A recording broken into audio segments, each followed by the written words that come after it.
نوجوان جو روس کے پہاڑوں کے برفیلے دل میں غائب ہو گئے، جب ریسکیو ٹیم نے انہیں پایا تو وہ منظر دیکھ کر بہت زیادہ حیران ہو گئے۔ ایک لاش کی کھوپڑی ٹکڑے ٹکڑے، دوسرے سے زبان اور آنکھیں غائب تھی، ان کا ہیمہ اندر سے چاک کیا گیا تھا۔ کس پر اصرار قوت نے انہیں ننگے پاؤں 30 سینٹی گریڈ کی قتل سردی میں بھگنے پر مجبور کیا؟ کیا یہ کوئی خفیہ فوجی تجربہ تھا یا قدیم لعنت تھی یا کچھ ایسا جو ہماری دنیا کا نہیں؟ یہ صرف ایک معمہ نہیں، یہ ایک لرزہیز پہیلی ہے جس نے 30 سال سے زیادہ عرصے تک محققین کو بے چین رکھا ہے۔ آخر اس رات کو کیا ہوا تھا جو کبھی بھی سمجھا نہ جا سکا؟ جنوری 1959 سوویت یونین کے شہر سردلفسک میں واقع یورل پولی ٹیکنک انسٹی ٹیوٹ کے 10 ہائیکرز جن میں 8 مرد اور 2 عورتیں شامل تھی ایک مہم پر روانہ ہوئی۔ ان کا ہدف تھا ٹارٹن نامی پہاڑ کو سر کرنا جو ایک انتہائی سرد برفانی اور دور دراز مقام تھا۔ ان کی قیادت کر رہے تھے ایگور ڈائلٹولو جو ایک تجربہ کار اور ذہین طالب علم تھے۔ یہ سب لوگ جسمانی طور پر فٹ، موسم سرما کی کوہ پیمانے میں ماہر اور اس وقت کے سب سے اونچے ہائیکنگ گریڈ کی تیاری میں تھے، لیکن گروپ کا ایک رکن یوریودن بیماری کی وجہ سے واپس لوٹ آیا اور شاید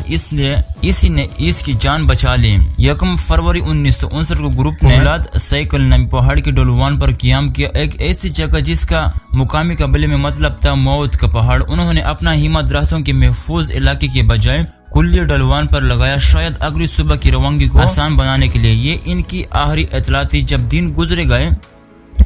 دن گزرتے گئے اور کوئی رابطہ نہ ہوا تو 20 فروری کو سرچ ٹیمیں روانہ ہوئی، مگر جو منظر انہوں نے دیکھا وہ عقل کو مفلوج کر دینے والا تھا۔ ریسکیو ٹیم نے ہیمہ ڈھونڈ نکالا لیکن وہ اندر سے پڑا گیا تھا۔ ان کا سارا سامان، کپڑے، جوتے، کھانے کی اشیاء ہیمے میں موجود تھی۔ خالی پاؤں کے نشانات برف میں ہیمے سے باہر نکلتے دکھائی دیے جو جنگل کی طرف جا رہے تھے۔ لاشیں مختلف فصلوں پر ملی، 2 لاشیں ایک دیودار کے درخت کے نیچے آدھے ننگے سردی سے جمی ہوئی ایک جلی ہوئی آگ کے پاس، 3 مزید لاشیں ہیمے اور درخت کے درمیان شاید واپسی کی کوشش میں مر گئے، باقی 4 لاشیں 2 ماہ بعد ایک گہری کائی میں برف تلے دفن ملے، اور یہی تھی سب سے خوفناک چیز۔ اور اس سے بھی جو خوفناک چیز تھی وہ یہ تھی کہ پوسٹ مارٹم رپورٹ نے سب کو چونکا دیا۔ ایک ہائیکر کی کھوپڑی اس طرح پچکی ہوئی تھی جیسے کار حادثہ ہوا ہو، مگر باہر کوئی زخم نہیں تھا۔ ایک لڑکی کی پسلی اندر سے ٹوٹی ہوئی تھی اور بیرونی چوٹ کا کوئی نشان نہیں تھا۔ لودمیلا دوبینیا کی زبان، آنکھیں اور چہرے کا حصہ غائب تھا۔ کچھ کپڑوں پر تبکار مادے کی موجودگی بھی پائی گئی، اور سب سے پریشان کن بات، کئی لاشیں بغیر کپڑوں کے تھے، جیسے وہ اچانک اور شدید خوف سے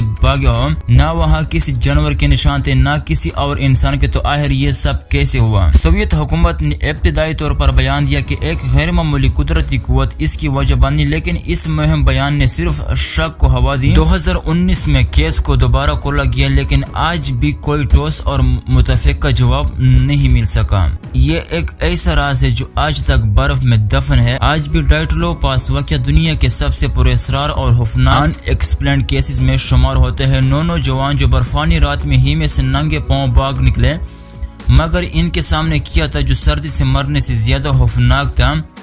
کیا وہ کسی انسان سے بھاگے تھے یا کسی ایسی چیز سے جو انسانی سمجھ سے باہر تھی؟ شاید سچ کبھی سامنے نہ آئے، کیونکہ کچھ راز برف میں ہمیشہ کے لیے دفن ہو جاتے ہیں۔